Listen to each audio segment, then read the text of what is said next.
مرنے کے بعد انسان کی روحیں بھٹکتی ہیں، بلکہ ان کی جو آتمائیں ہیں ایک دوسرے کو پکڑتی بھی ہیں، یعنی کہ کسی بھی انسان کے جسم کے اندر داخل ہو سکتی ہیں۔ دوستو، آج کے دور میں جاہلیت اتنی زیادہ پھیل گئی ہے کہ جانے نہ انجانے میں لوگوں سے اتنی بڑی غلطی ہو جاتی ہے اور انہیں پتا بھی نہیں چلتا۔ یہ چیز آپ نے بھی بہت سنا ہوگا کہ جب کوئی انسان مر جاتا ہے یا پھر اس نے سوسائڈ کر لیا یا پھر کسی نے اس کا مرڈر کر دیا تو اس کی جو آتما ہے وہ بھٹکنے لگتی ہے، بلکہ وہ انسان مرنے کے بعد شیطان بن جاتا ہے اور لوگوں کو ستاتا بھی ہے۔ اب اس بات میں کتنی سچائی ہے اور کتنا جھوٹ، آئیے اس بات کو قرآن سے جانتے ہیں۔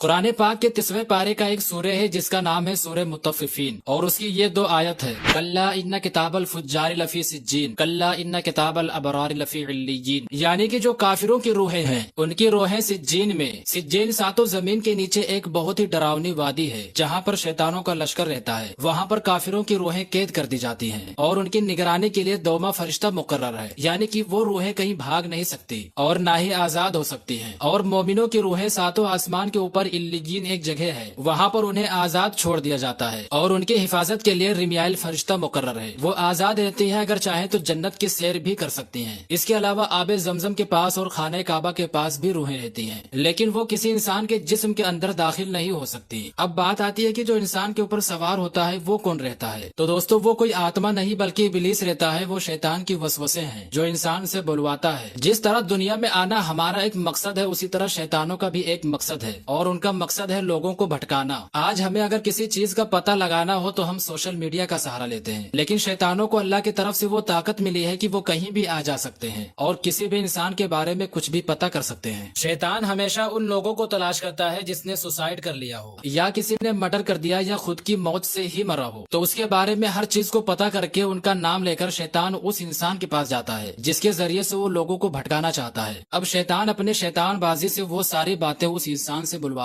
ہے کہ میرا یہ نام ہے، میں فلاں جگہ رہتا تھا، میری موت اس طرح ہوئی تھی، میری ماں کا یہ نام ہے، میرے باپ کا یہ نام ہے، میرے اتنے بھائی تھے اور اتنی بہنیں تھیں، یعنی کہ وہ ایسی باتیں بتاتا ہے جس سے لوگ یقین کر لیں، اور جب وہ ساری باتیں لوگ سنتے ہیں تو وہ سچ ہوتا ہے، جس کے بعد یقین کرنے پر وہ مجبور ہو جاتے ہیں کہ یہ ساری باتیں کسی اور کو کیسے پتا ہوگا۔ یہ وہی انسان ہے جو مرنے کے بعد لوگوں کو پکڑنے لگا، جو کہ شیطان چاہتا بھی یہی ہے کہ لوگ یقین کر کے گمراہ ہو جائیں۔ اب لوگ سوچیں گے کہ اس میں شیطان کا کیا فائدہ، اور شیطان کہاں کہاں گھومتا ہے جو ہر چیز کو پتا کر لیتا ہے؟ تو میں آپ کو بتا دوں کہ شیطان ہر جگہوں پر رہتا ہے، ایک انسان کو گمراہ کرنے کے لیے کئی شیطان ہوتے ہیں، اور اس میں شیطان کا فائدہ یہ ہے کہ تناسخ ارواح کا عقیدہ رکھنا کفر ہے، یعنی کہ اگر کوئی یہ عقیدہ رکھے کہ مرنے کے بعد انسان کی روحیں بھٹکتی ہیں اور ایک دوسرے کو پکڑتی ہیں تو وہ انسان کافر ہو جائے گا۔ اسی لیے شیطان لوگوں کو بھٹکانے کے لیے یہ سب حرکتیں کرتا ہے، مگر آپ کو ایسی فالتو باتوں سے اور شیطان کے چال سے بچ کے رہنا ہے۔ اللہ ہم سب کو شیطان کے مکر و فریب سے محفوظ فرمائے۔